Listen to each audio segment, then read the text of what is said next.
Hi everyone, welcome to digital G की classes. तो आज का टॉपिक काफ़ी इंपॉर्टेंट है क्योंकि यहाँ से डायरेक्ट क्वेश्चन पूछा है बीपीएससी ने।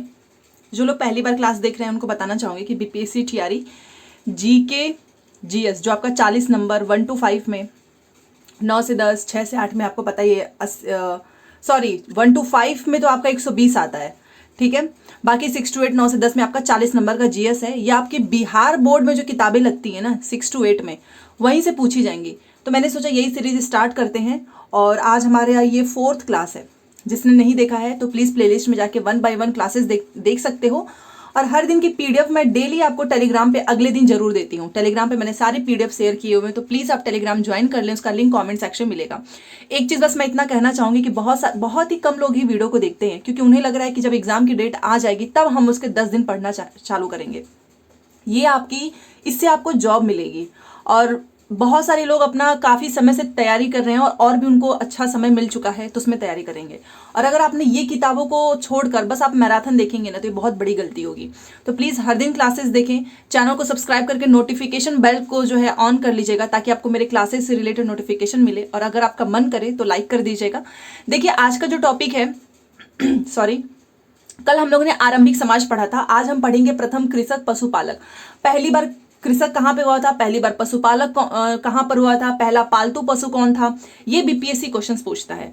और ये बिहार की ये किताब है, क्लासिक्स का है, हिस्ट्री है। तो आप यहाँ पर ये फोटो देखिए, आपको पता है मिड डे मील ये इसलिए स्टार्ट किया गया था, नामांकन इसकी वजह से काफ़ी बढ़ा था जब स्कूलों में खाना वगैरह मिलने लगा था। तो बच्चे क्या होता है आपको पता ही है कि उनको एक साथ ऐसे रो में बैठाते हैं और समूह में वो खाना खाते हैं।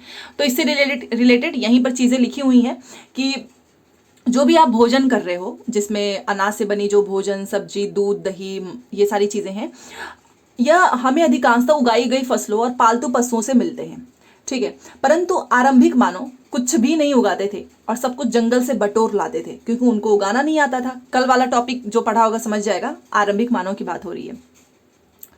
और ये लोग, इनको आता नहीं था तो ये लोग जो भी जंगल में मिलता था इसको लेकर आते थे। इसमें जानवरों का शिकार और कंदमूल फलों को इकट्ठा करने के तरीके भी शामिल थे। जो शिकारी एवं खाद्य संग्राहक लोग लाखों सालों से जंगली फल व अनाज बटोरते थे, उन्हें मालूम तो होगा ही कि कैसे बीज से पौधे उगता है। उन्होंने आसपास बहुत सारे पौधों को देखा और उन्होंने फिर भी उन्होंने खेती शुरू नहीं की। इसका क्या कारण रहा होगा ये तो नहीं पढ़ा है, ये नहीं पता है। बट ये यहाँ पर बेसिकली यहाँ से पूछेगा नहीं, बट आपको ओवरव्यू के लिए समझ में आ जाएगा कि इस चैप्टर में हमको क्या पढ़ना है, ठीक है। देखिए अब खेती की शुरुआत कैसे हुई। कृषि के आरंभ होने का मतलब था कोई भी अनाज ऐसे स्थान पर उपजाना चाहिए, वह अपने आप नहीं उगता है। आपको पता ही है, जब तक आप उपजाएंगे नहीं अपने आप थोड़ी ना कहीं पर भी कोई भी फसल उग जाएगा। सबसे पहले खेती आखिर में किसने और कहाँ पे शुरू की है, तो अनुमान है कि खेती की शुरुआत ईरान और इराक देश की पहाड़ियों की तलहट्टी में हुई। और ये क्वेश्चन पूछा हुआ है कि खेती की शुरुआत सबसे पहले कहाँ हुई है, तो ईरान और इराक देश की पहाड़ी। आज से लगभग 8000 से यहाँ पर आप देख सकते हो 10,000 साल पहले वहाँ रहने वाले लोगों ने सबसे पहले खेती करना शुरू किया, ईरान और इराक के। फिर बाद में आपको पता है धीरे धीरे लोगों के समूहों के द्वारा खेती होना स्टार्ट हो गया। और अपने देश में खेती की शुरुआत आज से 5 से 6,000 साल पहले पश्चिमोत्तर भारत में हुई। देखो अगर पूरे देश विदेश की बात किया जाएगा तो ईरान और इराक है, बट अगर आप अपने देश की बात करेंगे तो सबसे पहले खेती हुआ था पश्चिमोत्तर भारत, याद रखिएगा, ठीक है। समूह की महिलाएं पेड़ पौधों के बारे में बहुत जानकारी रखती थीं क्योंकि आमतौर पर जंगली फल, दाने, जड़ें आदि इकट्ठा करने का काम वे ही किया करती थी। वे पेड़ पौधों को करीब से देखते देखते उनके बारे में काफी कुछ समझने लगी थी। आवश्यकता पड़ने पर उन्होंने इस जानकारी का उपयोग खुद पौधे उगाने में किया। और ऐसा माना जाता है कि मध्य एशिया के क्षेत्र में रहने वाले शिकारियों के एक समूह ने दूसरे समूह को खदेड़ दिया होगा। नई जगह पर वहां रह रहे लोगों वहां गए, उन लोगों को वे सारी जंगल फसल नहीं मिल पा रही थी जिसके खाने के वे अभ्यस्त हो गए थे। अतः उन्होंने नए क्षेत्र में अपने साथ लाए कुछ बीजों को जमीन में डाल दिया, उसे नियमित पानी से सिंचित करने लगे। कुछ महीनों में उन पौधों में फल लग गए, जिसे पुष्ट होने पर उन लोगों ने उसे काट कर उसे सारे अनाज निकाल लिए। ऐसे ही खेती की शुरुआत हुई।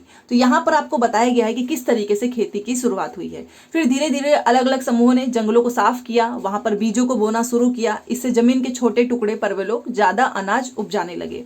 तो इस तरीके से आरंभिक मानव के पास अनाज का एक भंडार हो गया, जिसे वे संकट के समय पे इस्तेमाल करते थे। मान लो बाढ़ आ गई, सूखा पड़ गया उस समय, ठीक है।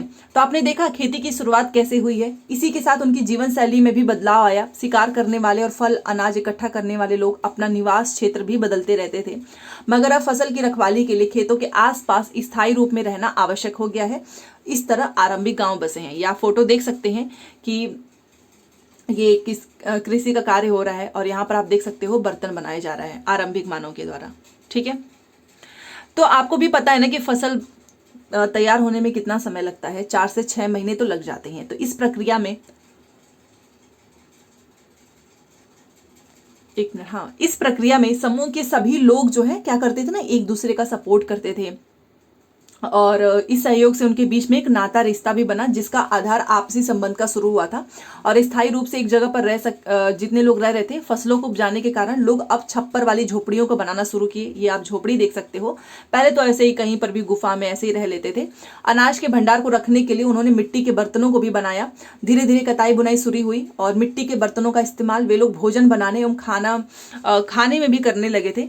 तो शिकारी मानव के जीवन में ये सारे बदलाव हजारों वर्ष में संभव हो सकता था। ठीक है। तो आप ये देख सकते हैं कि फिर ये लोग धीरे धीरे झोपड़ी बनाए, उसमें ये लोग रहने लगे, खाना बनाने लगे, मिट्टी के बर्तन में खाना खाने लगे। तो अचानक से किसी चीज की शुरुआत नहीं होती है, इसको बदलने में हजारों साल लग गए हैं। तो खेती की तो शुरुआत आपको पता चल गई।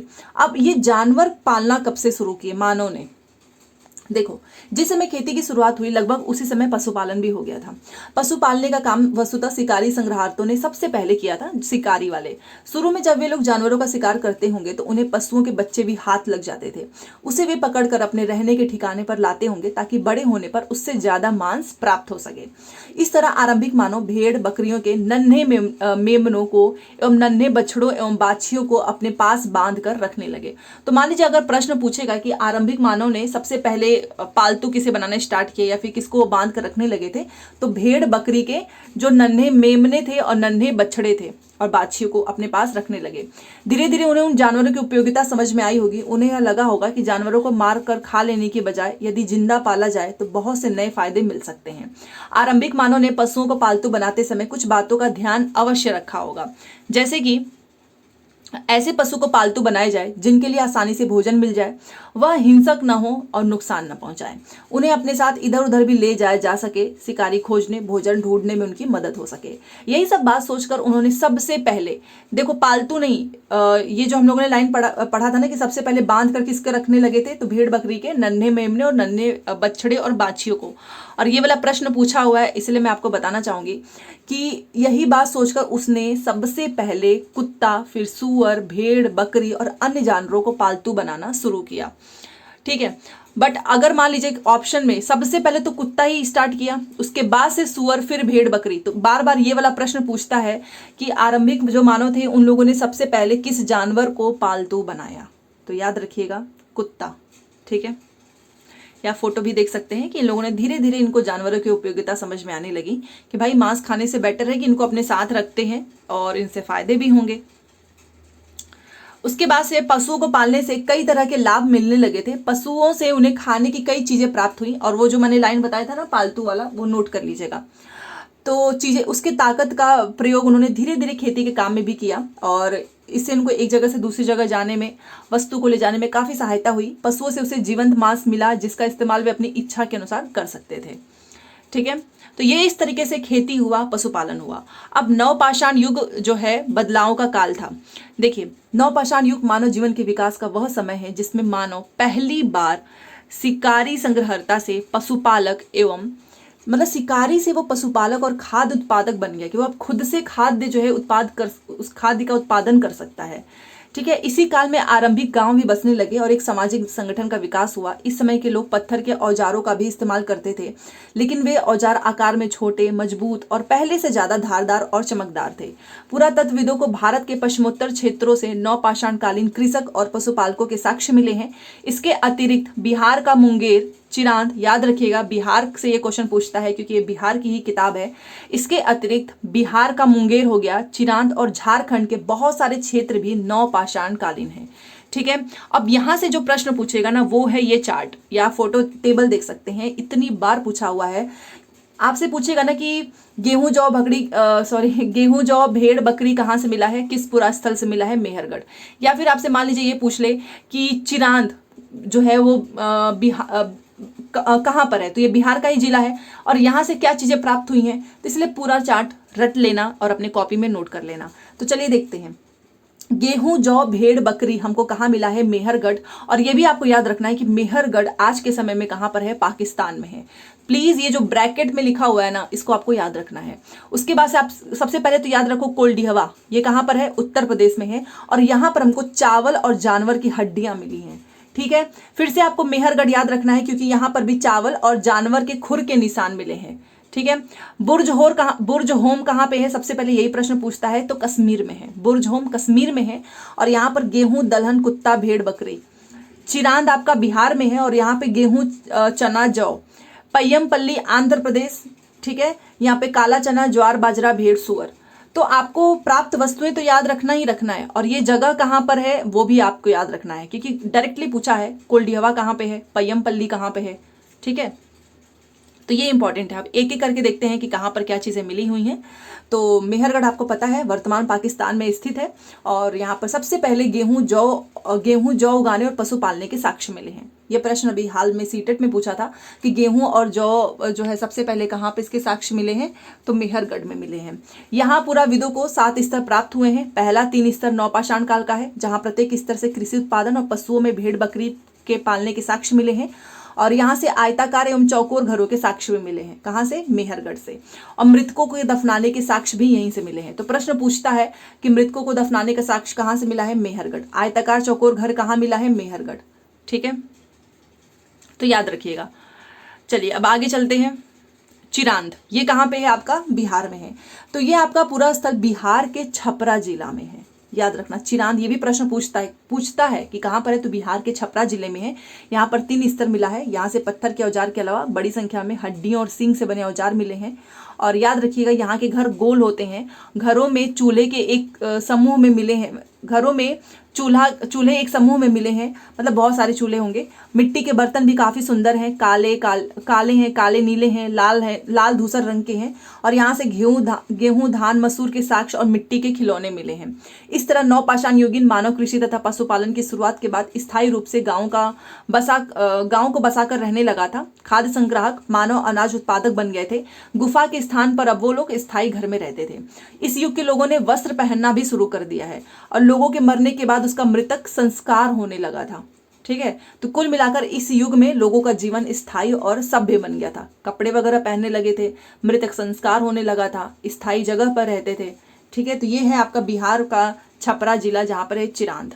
ठीक है, चलिए तो यहां तक आपने देखा कि ये सारे जो टॉपिक्स हैं छोटे छोटे टॉपिक्स हैं। तो अगर आप एक दिन में आपका कितना समय जा रहा है, 15 से 20 मिनट जा रहा है बस, और हर दिन मैं क्लासेस लेकर आ ही रही हूँ, तो आपको बस 20 मिनट अगर आप 24 घंटे का नहीं दे पा रहे हैं, आप सोचिए। और ये है स्टेट वाली बुक, यहीं से बीपीएससी डायरेक्ट जीएस के क्वेश्चंस पूछता है। तो ये देखिए कुछ क्वेश्चंस भी करते हैं और यहाँ से आपका टेस्ट होगा। सबसे पहले किस जानवर को आदमी ने पालतू बनाया, कुत्ता, अभी हमने देखा था। गेहूं का प्राचीन साक्ष्य कहां से प्राप्त हुआ है, मेहरगढ़ से। ठीक है, चावल का प्रमाण भारत में कहां से मिला है, कोल्डिहवा से मिला है। अब कुछ लोग कहेंगे यहाँ पे कोल्डिहवा है, मेहरगढ़ है, बट इस चीज को ध्यान दीजिएगा। एक मिनट में इसको दिखाना चाहूंगी। बेसिकली मेहरगढ़ में ना ये सारी चीजें तो मिली हैं, बट गेहूं जौ के लिए मेहरगढ़ ज्यादा है, वहां पर इसके साक्ष्य ज्यादा मिले हैं। अदरवाइज अगर हम, और ये तो पाकिस्तान में है, और चावल के साक्ष्य आपको कोल्डिहवा में मिले हैं, उत्तर प्रदेश में है। ठीक है, तो इस तरीके से आपको याद रखना है। तो गेहूं का आपको प्राचीन साक्ष्य पता चल गया, गेहूं का मेहरगढ़ में है और चावल का आपका कोल्डिहवा में है। जौ भी होता तो मेहरगढ़ ही होता। और यहां पर कुछ मिलान करने हैं, चलिए इसको करते हैं। चिरांद आपको पता ही है छपरा जिले में है, बिहार में है। और मेहरगढ़ आपका पाकिस्तान में है। बुर्ज होम आपका कश्मीर में है। और कोल्डिहवा जहाँ पे चावल के प्रमाण मिले हैं, ये उत्तर प्रदेश में है।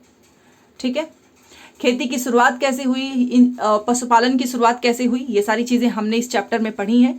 और बस यहाँ पे और कुछ क्वेश्चन ज़्यादा दिए नहीं गए हैं। तो आज का जो चैप्टर है काफ़ी इंपॉर्टेंट है क्योंकि डायरेक्ट क्वेश्चंस यहाँ से उठाकर बीपीएससी पूछेगा। तो ये आपका जीएस वाला था। अगर आपको वीडियो पसंद आता है तो प्लीज़ लाइक करके सपोर्ट बनाए रखें। आप लोग 2 से 4 हज़ार लोग हैं और 500 लाइक का टारगेट रखते हैं। अगर आप सच में आपको वीडियो पसंद आती है तो 500 लाइक जरूर कीजिएगा। मिलते हैं नेक्स्ट क्लास में, और 5 बजे हमारी सीटेट की एसएसटी की क्लास है। जितने लोग भी सीटेट की तैयारी कर रहे हैं एसएसटी की क्लास देखना ना भूलें, क्योंकि वहां पर चल रहा है एनसीईआरटी सीरीज। साथ में ये आपका एनसीईआरटी वाला जो सीटेट वाला है ये आपको जीएस में भी काम आएगा, क्योंकि दोनों चीजें सेम ही होती हैं। मिलते हैं नेक्स्ट क्लास में। Thanks for watching.